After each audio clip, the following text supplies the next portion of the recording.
Hello everyone, welcome back to my channel. You'll have to forgive me, I completely neglected to record an intro and an outro for today's video, and I waited way too long to put it up as it is, so this is what you're getting from me. This is my January setup. It's going to focus a lot on doodling and craft paper, so you don't need a whole lot to accomplish it if you want to do something similar. I wanted to do, I had started working on a snowflake theme mixed with star constellations, and then somehow I wound up just sticking with stars and these geometric shapes and lines. So I'm going to use this craft paper to set up my quote page over here.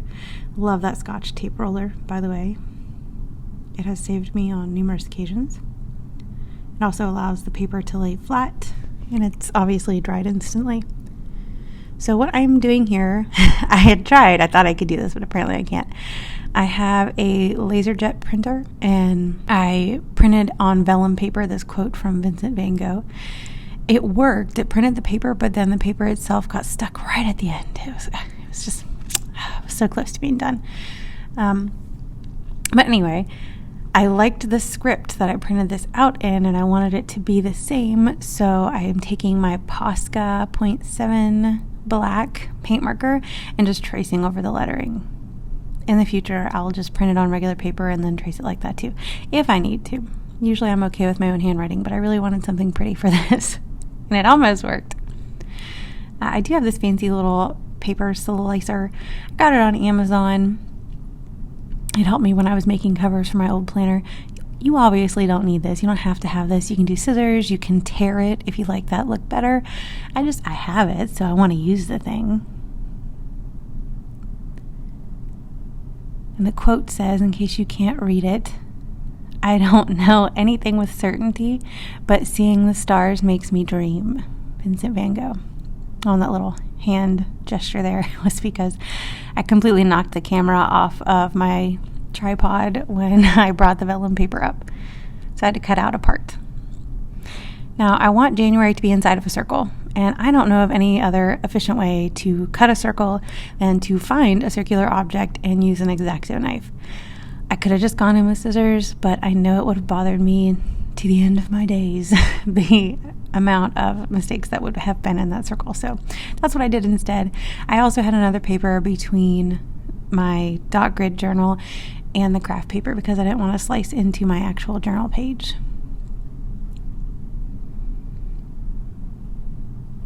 My original plan was to just have this January here, and then that pretty little geometric owl that I drew really dark in pencil. It almost already looks like it's in pen, but it's not.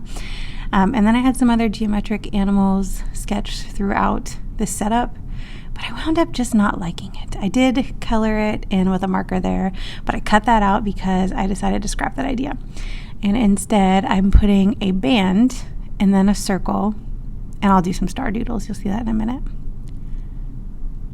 I also thought it would be nice to make it look like the circle is standing out against that little band. So I took one of my Acrylograph markers, and I'm drawing in kind of a white shadow.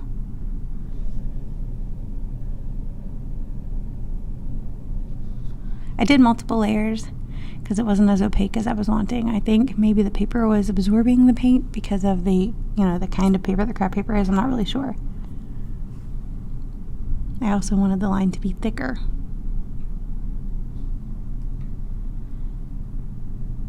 Now, in another layout, you'll see in a minute my calendar spread, I cut part of it off. So when I decided I didn't want that owl because it was just too blank, too plain, I used the dot grid paper that I sliced off for my calendar to cover up the owl doodle at the bottom. So I got to save the paper and restart my design.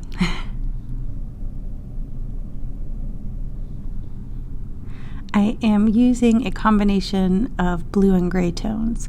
So I have a mild liner, and some Crayola super tips that I'm using. I just wanted to do star constellations. There's something about stargazing that makes me think of winter. Obviously, January is a pretty cold month, and it brings me peace.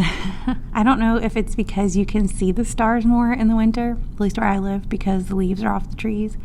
I'm not sure if it's because the cold, crisp, clear nights make it easier. I do like that alliteration there. I don't know if it's because those cold, crisp, clear nights make it easier to see or what. But I do enjoy stargazing when it's freezing cold.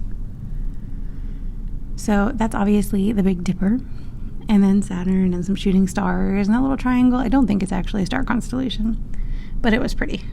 And the one I'm drawing now is the Leo constellation because that's what I am. Also, a large amount of my family are Leos.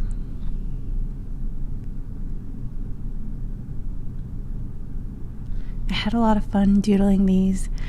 It is time consuming. You could obviously keep it simple and just go with the band and the circle or do fewer doodles, but I don't mind it. I enjoy it. It's like therapy for me, so I went doodle crazy.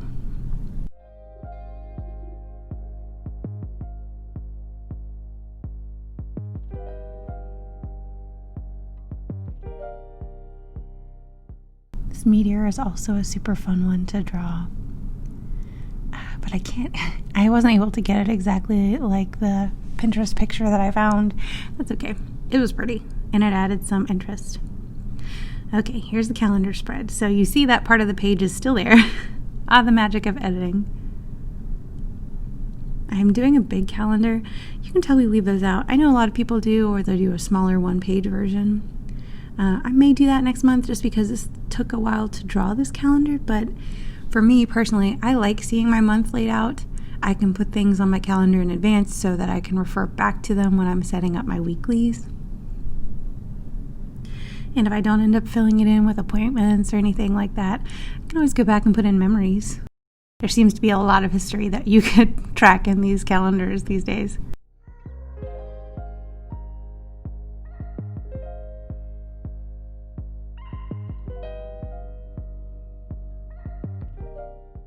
Here is where I got the dot grid paper to fix my little owl doodle. I also decided to carry this craft paper through as a banner on the top. Craft paper is just a really easy way to add lots of color and detail. So if doodles intimidate you, this entire setup would have looked totally fine with just craft paper.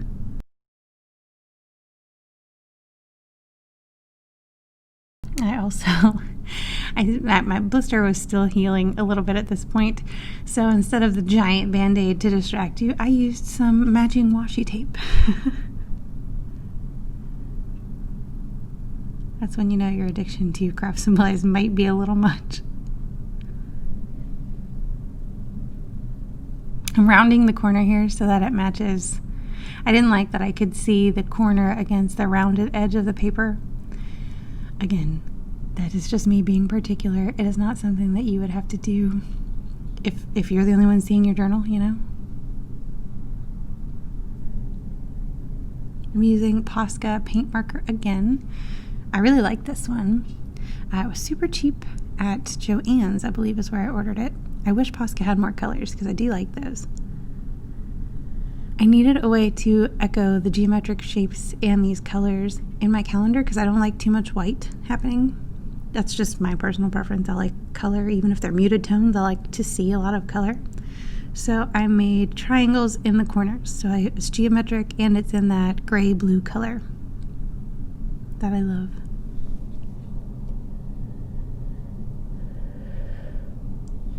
I took the Acrylograph white to fill in the dates. I didn't think you needed to see me writing all of the numbers, but that's how I got them. This is another super tip. I like to have kind of a monthly task list, so things I need to get done this month, but I don't necessarily know when yet, or maybe it doesn't matter when, as long as I get them done. Now you notice I did a Dutch door here.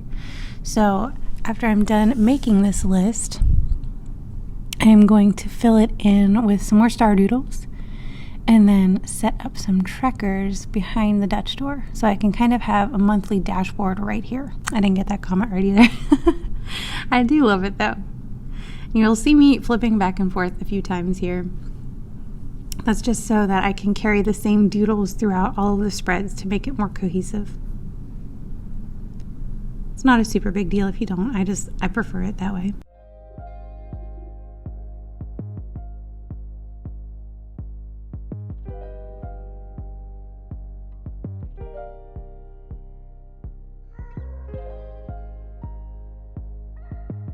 I won't make you watch me draw all these stars on every single layout either. I will fill some of them in with the magic of transitions.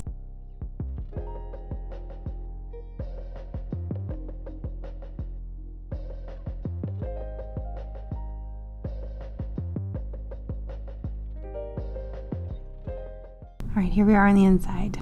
So on the left, I'm going to put 4 trackers.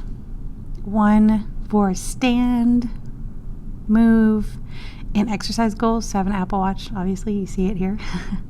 And I track those rings on my watch, and then I fill it in on my planner.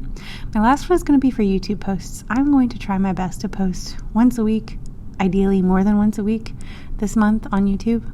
I have these great videos and I record them, but finding time to edit and upload them is hard. So maybe if I can see it all laid out, it'll motivate me somehow.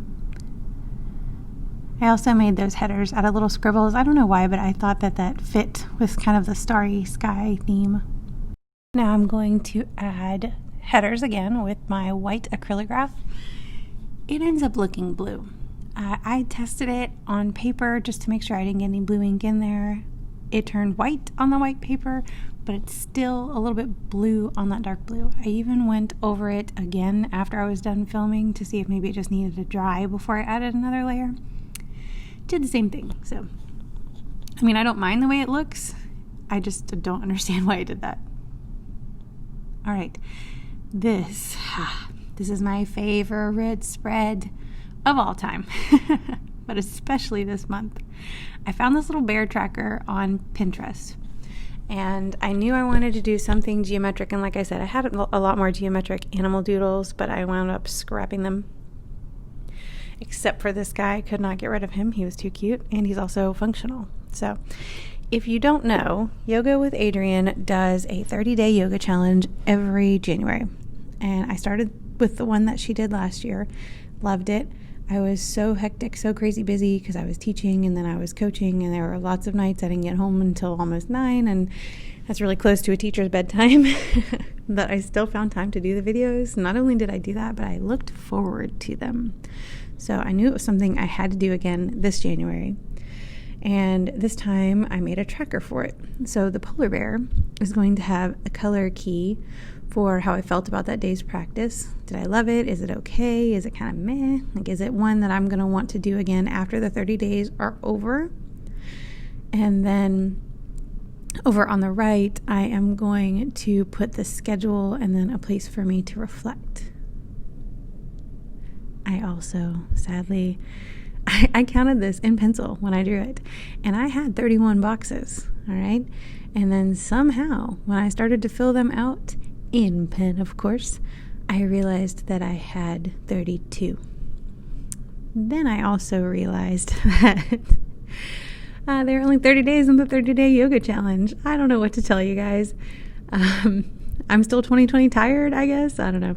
So I wound up making the 32nd box into an overall. Like, how did I feel overall throughout this month? And there's a 31st box. So her last day of yoga, the 30th day, is you kind of leading your own practice, and she's kind of leading her own practice. So maybe I'll just do 2 of those days. Obviously, you don't have to use this for yoga. You could do this for any kind of workout. You could also use it as a reading tracker, like how many pages did I read that day? Did I like those pages? That would be what the color coding was for. Now, what I'm doing here with the X-Acto knife, I learned this from, I believe it was Shada Campbell. If you don't want to use whiteout, and I don't, because I don't like to see, I mean, obviously it's unavoidable sometimes, but I don't like to see it stand out on the paper. So if you take an X-Acto knife and scrape the markings off and then smooth them out with an eraser, you're good as new. I printed that calendar on sticker paper, and it even matched the color theme for this month, guys. It was fate. It's got those shades of blue that I love. It fit right in. I'm using that Posca paint marker again to write the titles here. So the 1 sentence thing will be like what this practice is good for, when I would need to use it again, because the way these practices are titled doesn't always tell you what's going to happen or what you should use that practice for. So I'm making my own notes to refer to throughout the year. All 32 of them.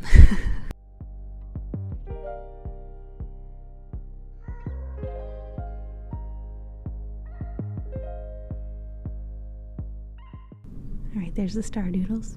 I'll erase the pencil markings before the final flip through. All right, this is my currently page where I'm going to fill out current categories. I like looking back on my old planners or journals and seeing what I was into at a certain moment in time. Because you're not going to remember, exactly when you started this series that you fell in love with or exactly when you found your new favorite recipe. So I like to have these pages handy. Do the Leo constellation again because,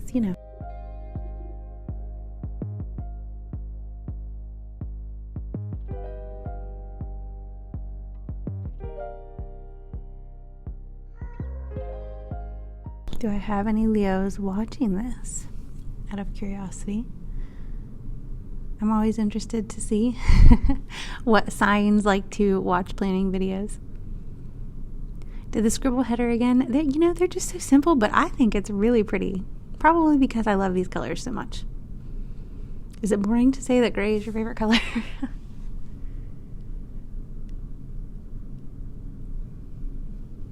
This is going to be my brain dump page, so I didn't want to put too much on it, but I needed it to fit the theme, and I hadn't put any craft paper on a spread for a while.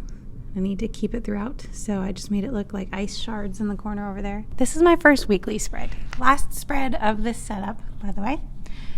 It's not my favorite. It sort of mimics the calendar page with the banner of the the craft paper at the top. I think I'll like it more once I fill it in.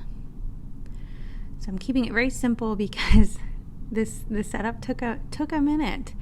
I want to be a little bit more creative with my other weekly layouts, but for now I kept this simple. I'm flipping back and forth here because I want to keep the lettering of January the same throughout my spreads. And then I will add the calendar. I just like to have the calendar on my weeklies to see what day I did something last. Was that a Tuesday? Was that a Monday?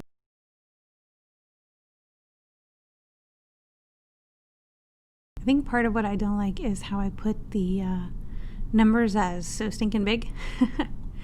It won't look as big once I add the star doodles. But I think it would have looked better if I kept them smaller.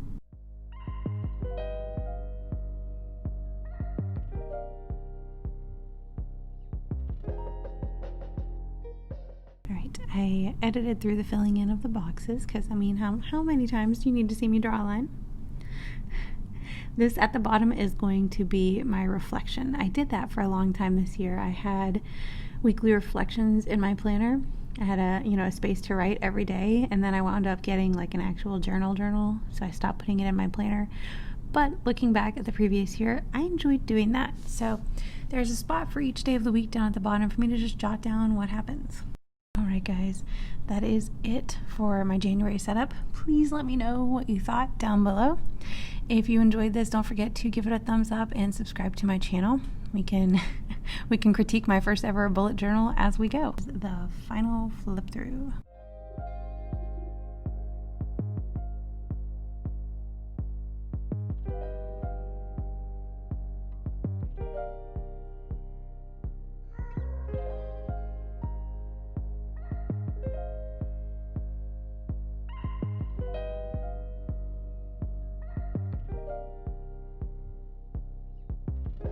Bye, friends.